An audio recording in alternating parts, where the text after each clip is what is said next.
Magandang gabi sa bawat isa. Muli ay devotion tayo. At ngayon ay dito na tayo sa chapter 8 ng Isaias. Verse 1 hanggang 10 ulit yung ating babasahin.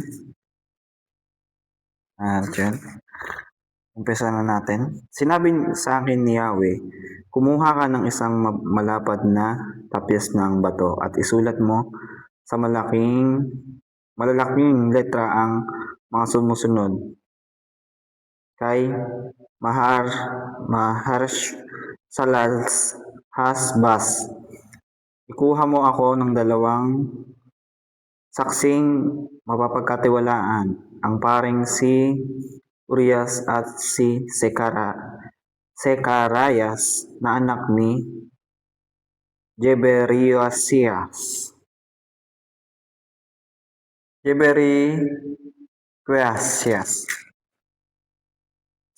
Sinipingan ko ang aking asawa. Siya'y naglihi at nanganak ng isang lalaki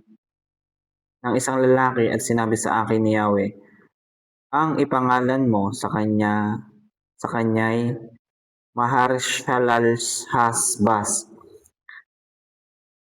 sapagkat bago pa siya matutong tumawag ng tatay o nanay, ang kayamanan ng Damasco at ang mga kasamsam ng Samaria ay dadalhin ng hari ng Assyria. Sinabi pa sa akin ni Yahweh, sapagkat tinanggihan ng bayang ito ang tubig ng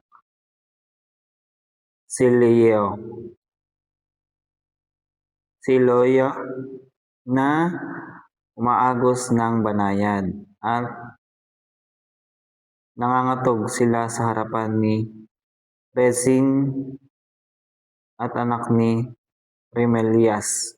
Pinadala sa akin ng Panginoon ang hari ng Assyria at ang kanyang mga hukbo na lulusob tulad ng malalakas na agos ng ilog Euphrates. Parang baha ito na aagos sa Juda. Tataas ang tubig ng hanggang lieg at lalaganap ito sa buong lupain mo, O Emmanuel. Magsama-sama man kayo, mga bansa, ay mawawasak din kayo. Makinig kayo, mga bansa na nasa malalayong dako. Maghanda man kayo sa pakikipaglaban, ay matatakot din kayo. Magplano man kayo, tiyak na kayo ay mabibigo. Magpulong man kayo, wala ring mangyayari sapagkat ang Diyos ay kasama namin. Yun. Pasensya na kayo doon sa aking pagkakabasa doon sa pangalan dito sa Bible, sa Isaiah chapter 8, verse 1, sapagkat medyo hirap talaga akong bigkasin yung pangalan na to. Maher Salals Hasbas. Yun. Ang nakuha ko dito at ang aking natutunan, sabi dito sa verse 10, magplano man kayo, tiyak na kayo ay mabibigo. Magpulong man kayo, wala ring mangyayari sapagkat ang Diyos ay kasama namin. Ang nakuha kong aral dito at ang aking natutunan,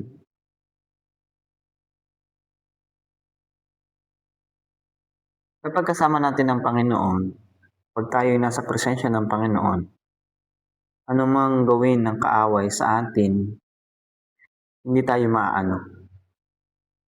maaagrabyado, hindi tayo masasaktan. Magkaroon man tayo ng problema, hindi tayo masyadong mahihirapan.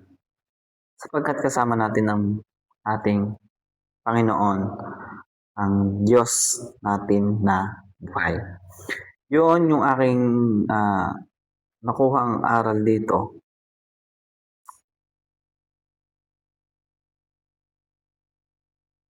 dito sa verse 1 ng Isaiah chapter 8 hanggang 10. At ma-share ko lang, noon, time na lagi akong, nung wala pa ako sa Panginoon, lagi akong may problema noon. Lagi akong, alam niyo yun, lagi akong problemado sa buhay, naguguluhan kung saan ako tutungo, ano yung magiging kinabukasan ko, ano yung magiging sitwasyon ko sa darating na panahon, sa panahon na ako'y tumanda na. Yung mga ganung bagay, pumapasok yun sa aking isip. Ano yung magiging sitwasyon ko pagka nawala yung aking magulang. Yun, mga ganung bagay. At talagang sobrang hirap kapag hindi mo alam kung ano yung gagawin mo, kung paano mo i-handle yung problema mo, kung saan nanggagaling yung problema, ano yung nagiging dahilan, ba't nagkakaroon ng problema, yung mga ganung bagay. Ang hirap isipin at mahirap alisin sa isipan at mahirap mag-isip ng positibong sa isip kung kung kung napasukan ka ng problema sa isip. Medyo magulo. Kung ikaw ay may problema, mahirap pasukan ng positibong kaisipan. Yun po yung gusto ko pong sabihin at sana po ay naunawaan nyo.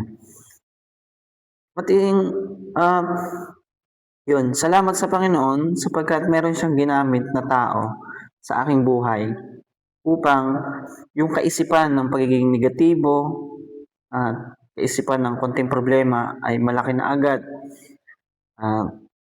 Yun, yung problema pag dumating sa akin ay big deal ka agad. Kumbaga, nahihirapan ka agad ako. Pero salamat sa Panginoon dahil meron siyang ginamit na tao upang ako ay ipanalangin, pinadala niya sa aking buhay upang ako ay kanyang tulungan. Salamat sa Panginoon dahil meron siyang ginamit na tao para ako ipanalangin. At salamat dahil mula nung ipinanalangin ako ng taong yun na ginamit niya sa aking buhay, unti-unti, yung buhay ko ay naging maayos at yung kaisipan ko luminaw at nagkaroon ng direksyon. At yun nga, nabanggit ko nung time na yun, medyo magulo yung isip ko, lagi akong nagkakaroon ng problema. Pero ngayon, yes, nagkakaroon ako ng problema, pero iba pagka merong Panginoon sa ating buhay, kapag kasama natin ang Diyos. Yun yung aking natutunan dito sa chapter 8 verse 1 hanggang 10 ng Isaiah. At sana po ay naunawaan po natin yung gusto ko pong iparating patungkol po dito. Ano man pong problema dumating sa atin, kapag kasama po natin ang ating Panginoon, pagka nasa presensya po tayo ng Panginoon, ano man po ang maging problema natin, yun po ay mawawala at mapapalitan ng positibong kaisipan. At nawa, patuloy po tayong magpasakop sa ating Panginoon. At patuloy po tayong umattend sa ating mga simbahan, sa mga gawain, sa activities ng church, para po yung ating kaisipan ay maging bukas sa ating Panginoon. Kumbaga, nare-refresh po tayo at yung pananampalataya po natin ay lalo pong tumatatag. At bukod pa po doon, tayo po ay may mga bagay na natututunan na pwede po nating i-apply sa ating buhay. At napakapalad po natin kung meron po tayong pastor at pastora na patuloy na nagtsatsaga sa atin. At salamat. Hanggang dito na lamang po. Sana po ay naunawaan niyo po yung gusto ko pong sabihin.